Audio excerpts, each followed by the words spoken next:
Well, it is. We are living in a different world, obviously. Yeah, from 9/11. 9/11 has changed a lot of things, but we've also been focusing a lot on the experience of the travelers. I mean, I don't think you've ever seen as many brand new food concessions with high-end national brand names coming in. Dewar's Restaurant. We just opened CPK, California Pizza Kitchen, Pinkberry Yogurt.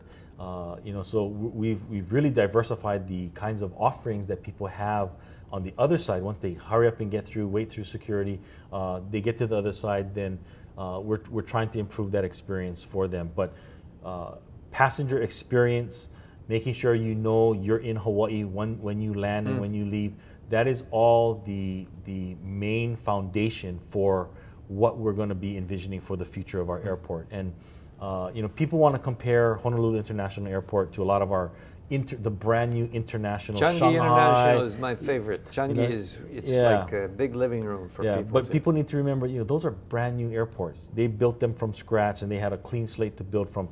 We're dealing with an airport that is now 40 years old, and so in order to get the kinds of amenities and the kind of experience that we really want, you really got to do massive changes, and rebuilding the airport like the way we're doing as a part of the modernization is meant to help us get to Brendan, that point. you sound like you really enjoyed your job, your tenure. You like airports, you like highways. I had a blast because in this kind of job, you get to meet the people that you're actually serving, because they're either your stakeholders, they're your users of your facilities, and they're your customers. And we have services and products that we are meant to be providing to them.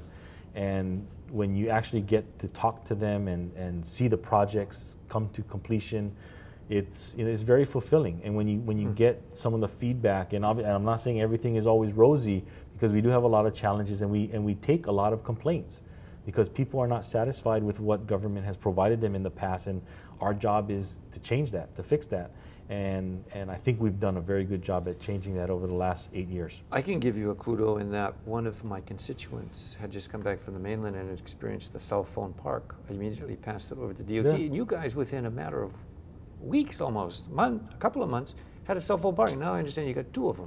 We got 2 at Honolulu International, and we got 1 at all the other airports across the state. And my wife says they need a little bit more light, because as a woman parked in a dark place, it's a little scary. You guys may have got feedback on that, but she said it's great, but a little more light would be helpful. There's always room for improvement. You started at the Department of Transportation, Highways. Mike, you started at Harbors, right? That's right. How long have you been at Harbors? And now, are you ready to jump up into the shoes of this guy who's going to regret leaving his job because he enjoys it so much? I got a bigger waistline than he does.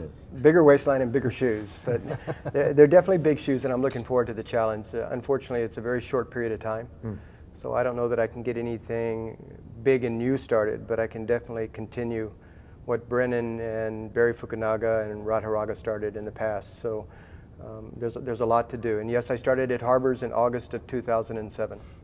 Before that, I understand you were teaching Admiralty Law. Yeah. What is Admiralty Law? That's law of the ocean. So basically anything that's not landside is covered by Admiralty Law. And so if you had the time, you could bring the super ferry back. Yeah. That takes a lot of wishful thinking. Don't cut that out of the film here either. I feel remorseful when I think about it and what you guys went through. I know you went through a lot. Yeah, it was a good effort, and we still think it's a good initiative. And I think in the gubernatorial campaign, clearly the candidates all endorsed bringing the super ferry back. Exactly. So it's just a matter of getting it done. Whether the business model would fit as it was before versus what it is now, and where those ships are available. Yeah. In terms of where do we go from here? Brennan, people know that you're going back to the private sector. I guess we can't do a commercial, but is this kind of like going back home, being the engineer, and you're going to do construction of houses? Or? Yeah, well, it's a little bit different what I'm going to be doing. I'm going to a company called Shioi Construction, and they're based both here in Honolulu and on Kauai. It's actually on the other end of my profession. I've always been an engineer, and I've always been on the other side, the design side or on the owner's side, never on the contractor side. And so this is going to be a new experience. So I'm looking forward to working and learning from a lot of the folks at Shioi, because I'm going to have a steep learning curve, but it's different. It's a challenge. I've always embraced challenges in my life and looked for opportunities to grow as a person. And working at D.O.T. definitely has been a part of my individual growth. So, I'm looking forward to this new chapter in my life. What does being on the contractor side mean? You're actually you're building the stuff that the designers have designed for you. I've been an inspector. Watching over the contractors. I've been on the owner's side who hire the contractors to do the work, but I've never been on the contractor's side of the business. So it's going to be a different perspective, something that I'm going to have to learn. Ground level at the product level, kicking the tires and making sure the customer is satisfied with basically what yeah. you put on. Yeah. Any regrets of taking time out from the private sector into the public sector? No, this has been one of the greatest opportunities of my life working at the D.O.T. Like I said, it's really changed me as a person. I've grown. How? Learning what your strengths and weaknesses are as a person, as a leader, understanding how to deal with people, because you have to deal with people who have very diametric perspectives and opinions. And one of the things that one of the stories I talk about is when I first started, I had a hearing in the morning. It was nothing about bike paths, or it was all about bike paths and don't build any more roads, just build bike paths. And I had to defend the position of building more roads. In the afternoon, on the same day, I had a Senate hearing on transportation, and it was build roads, stop building bike paths, and I had to defend the other side.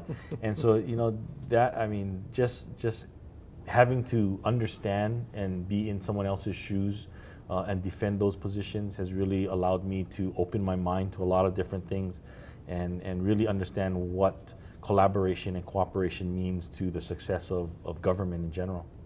So I'm very appreciative of the opportunity. Mike, on December 6th, you then will transition to Right, another. I will. Have you got anything that No, you've not got lined up? definitive. I'm probably going to go back to practice in maritime law, but I haven't completely decided yet.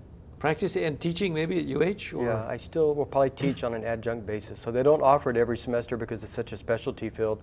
The number of students are very small, but it's usually every third semester they have a class. Gentlemen, I know that many people out there are very appreciative of what you've done. So on behalf of the state of Hawaii, thank you for serving. And thank you for the growth mechanism by which you feel that you've personally been enhanced, because you're going to bring that to the Kauai or the Oahu Shi'oi, and that's going to multiply also. And Mike, hopefully before you leave, even though I think the whole administration except for DLNR will be gone by December 6th, correct? I think there's one other department that goes to December 31st. Laura Thielen, I know, has by the board's direction January. What is the other one as it goes? It might be Department of Ag. I'm Department of not sure. Agriculture. I know there's two departments that have that. It's a little weird. Okay, now, because this is a historical moment for him, and it's his last 48 hours. And maybe at some point your grandchildren may be watching this. Anything you want to say to the posterity of Hawaii in your service to the people of Hawaii and what you may have done and what you want to be remembered by? No, hopefully that we're just remembered as an administration that we did the right things for the right reasons, and that our record will be judged based on our successes and our performances, that we actually did things in the best interest of the public. So, hopefully that's what we get to remember. So, aloha Hawaii. The test of the pudding is in the tasting. Mike, you got anything to add to No, after your I think exit? Yeah, my big accomplishment at harbors has been the modernization plan. Brennan worked on that at airports, but it wasn't just solving the problems today. It was looking forward and thinking what the problems were going to be 20 years out. And I think that's really key for this administration. Getting two big modernization plans through is a huge success that people 15, 20 years from now are going to look back and say they were forward thinkers, and that's important. Yeah. Forward thinkers, leaders of transportation. And you've seen it, the people of Hawaii. This is Representative Gene Ward saying farewell and thank you to Brennon Morioka, the outgoing director of the Department of Transportation, and the incoming, but however short-term, Mike Formby, who will be the interim acting director of the Department of Transportation. Gentlemen, hey, thank you for your service. Thank you, Representative. Aloha.